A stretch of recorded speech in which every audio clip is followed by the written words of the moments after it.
ചിലരെന്നോട് ഈ FIR എങ്ങനെ ചെയ്യണം എന്നുള്ളൊരു ചോദ്യം പറയുന്നുണ്ടായിരുന്നു. FIR ചെയ്യാനായിട്ട് പോലീസ് സ്റ്റേഷനിലേക്ക് പോകാൻ പറ്റില്ലെങ്കിൽ എന്താ ചെയ്യാൻ പറ്റുക എന്നുള്ള കാര്യം. ഒരുപാട് വക്കീൽമാർ ഈ കാര്യം പറഞ്ഞിട്ടുണ്ട്. അപ്പം എന്നോട് ചോദിച്ചതുകൊണ്ട് ഞാൻ ഈ വീഡിയോ ചെയ്യാമെന്ന് വിചാരിച്ചു. നമുക്ക് ഫോർ എക്സാമ്പിൾ ഇപ്പോഴും പല പോലീസ് സ്റ്റേഷനിലും പല ആളുകളും FIR ഫയൽ ചെയ്യാൻ പോകുമ്പോൾ പോലീസ് ആ FIR അക്സെപ്റ്റ് ചെയ്യാറില്ല. പല ഇൻഫ്ലുവൻസസ് കാരണമാണ് അത് ചെയ്യാത്തത്. ഓക്കെ, അപ്പം അങ്ങനെ ഇപ്പോഴും ഉണ്ട്.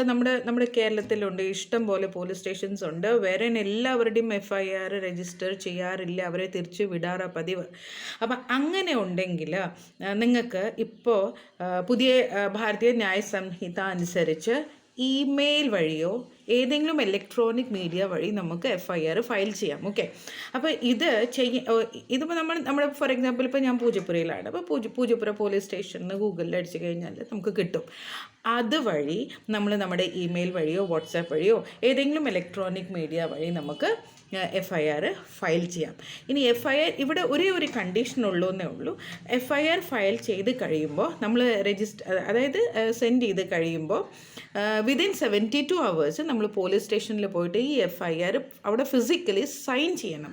എന്നാലേ നമ്മളാണ് ആ FIR ഇലക്ട്രോണിക് മീഡിയ വഴി ചെയ്തുള്ളൂ എന്നുള്ളൊരു ഉറപ്പിന് വേണ്ടിയാണ്. അപ്പോൾ അത് പോകേണ്ടത് വിതിൻ 72 hours നമ്മൾ പോലീസ് സ്റ്റേഷനിൽ പോയിട്ട് ഞാനാണ് FIR ചെയ്തിട്ടില്ല, രജിസ്റ്റർ ചെയ്തിട്ടില്ല എന്ന് പറഞ്ഞ് അവിടെ ഫിസിക്കലി സൈൻ ചെയ്ത് വരണം.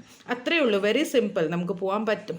ഇപ്പം പോലീസ് സ്റ്റേഷനിൽ തന്നെ പോയിട്ട് FIR ഫയൽ ചെയ്യണമെന്നൊരു നിർബന്ധവും ഇല്ല.